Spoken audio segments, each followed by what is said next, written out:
மாணவர்கள் அனைவருக்கும் வணக்கம். வகுப்பு 4ஆம் வகுப்பு பாடம் தமிழ்.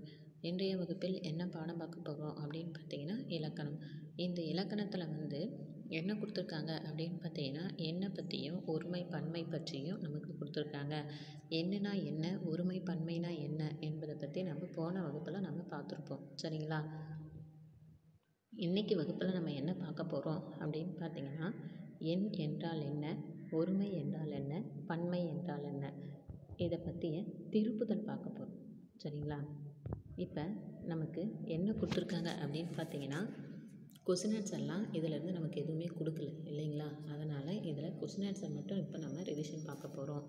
என்ன பார்க்க போகிறோம் அப்படின்னு பார்த்தீங்கன்னா எண் என்றால் என்ன கொஷின் இதுதான். எண் என்றால் என்ன அப்படின்னு கொஷின் கேட்டாங்கன்னா பொருட்களினுடைய எண்ணிக்கையை குறிப்பது எண் ஆகும். எண் என்றால் என்ன, இதுதான் ஃபஸ்ட்டு கொஷின். சரிங்களா? எண் என்றால் என்ன அப்படின்னு கேட்டாங்கன்னா என்ன எழுதணும்? பொருட்களினுடைய எண்ணிக்கையை குறிப்பது எண் ஆகும். 2. ஒருமை என்றால் என்ன? ஒரே ஒரு பொருளை மட்டும் குறிப்பது ஒருமையாகும். ஒருமை என்றால் என்ன கொஷின் கேட்டாங்கன்னா ஒரே ஒரு பொருளை மட்டும் குறிப்பது ஒருமையாகும். 3. பன்மை என்றால் என்ன அப்படின்னு கொஷின் கேட்டாங்கன்னா ஒன்றுக்கும் மேற்பட்ட பொருளை குறிப்பதால் அது பன்மை எனப்படும். ஒன்றுக்கு மேற்பட்ட பொருளை குறித்தால் அது பன்மையாகும். சரிங்களா? எண் என்றால் என்ன அப்படின்னு பார்த்தீங்கன்னா பொருட்களினுடைய எண்ணிக்கையை குறிப்பது எண் ஆகும். பன்மை என்றால் என்னன்னா ஒன்றுக்கு மேற்பட்ட பொருளை குறிப்பது பன்மை எனப்படும். ஒருமை என்றால் என்ன அப்படின்னு பார்த்தீங்கன்னா ஒரே ஒரு பொருளை மட்டும் குறித்தால் அது ஒருமையாகும். சரிங்களா? அதுக்கப்புறம் என்ன கொடுத்துருக்காங்க அப்படின்னு பார்த்தீங்கன்னா இடம்.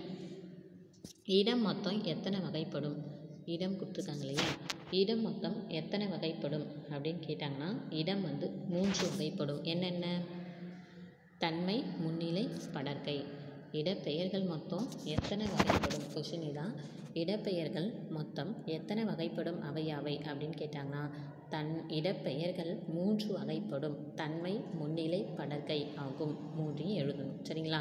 இதிலே தன்மை என்றால் என்ன எடுத்துக்காட்டு தருக. முன்னிலை என்றால் என்ன எடுத்துக்காட்டு தருக.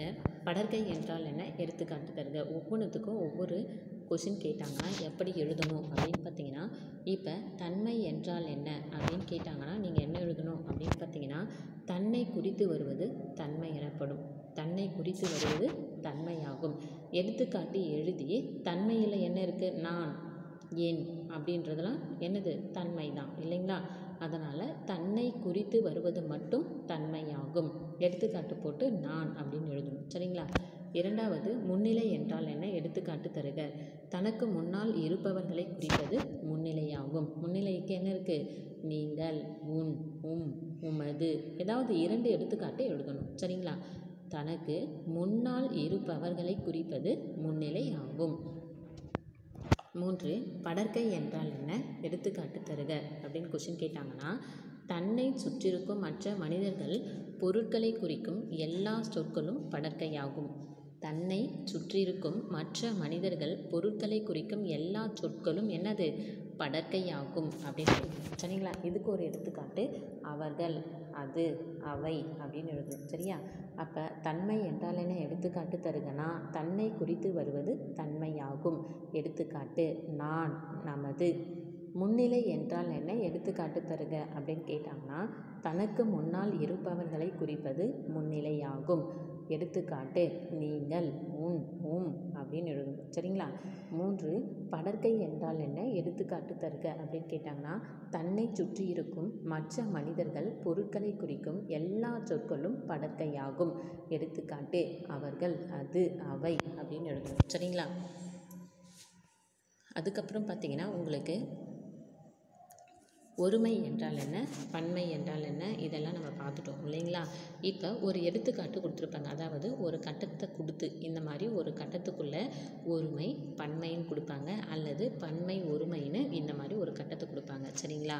இந்த மாதிரி ஒரு கட்டத்தில் ஒருமை கொடுத்துட்டு ஒரு கொஷின் கொடுத்துருப்பாங்க, அல்லது ஒருமையை விட்டுட்டு பன்மையில் கேட்டிருப்பாங்க. சரிங்களா? இங்கே எப்படி கேட்டிருக்காங்களோ அந்த மாதிரி ஒருமையை கொஷின் கொடுத்துருவாங்க. அதாவது ஒருமைனா ஒரே ஒரு பொருளை குறிப்பது ஒருமைன்னு கொடுத்துட்டாங்களா, இப்போ ஆன்சர் வந்து நீங்கள் பன்மையில் எழுதணும். அதுவே பன்மையில் கொஷின் கொடுத்துட்டாங்கன்னா ஒருமையில் ஆன்சர் நீங்கள் எழுதணும். இந்த மாதிரி கொடுத்தாங்கன்னா இதில் என்ன கொடுத்துருக்காங்க? ஒருமையில் அணில். அணில்னா ஒரே ஒரு அணில் தான் இருக்குது. அப்போ பன்மையில் எழுதும் பொழுது எப்படி எழுதணும்?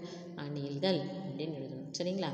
அதுக்கப்புறம் பார்த்தீங்கன்னா யானை, யானைகள், ரோஜா, ரோஜாக்கள், மலர், மலர்கள், செடி, செடிகள் அப்படின்னு எழுதணும். சரிங்களா?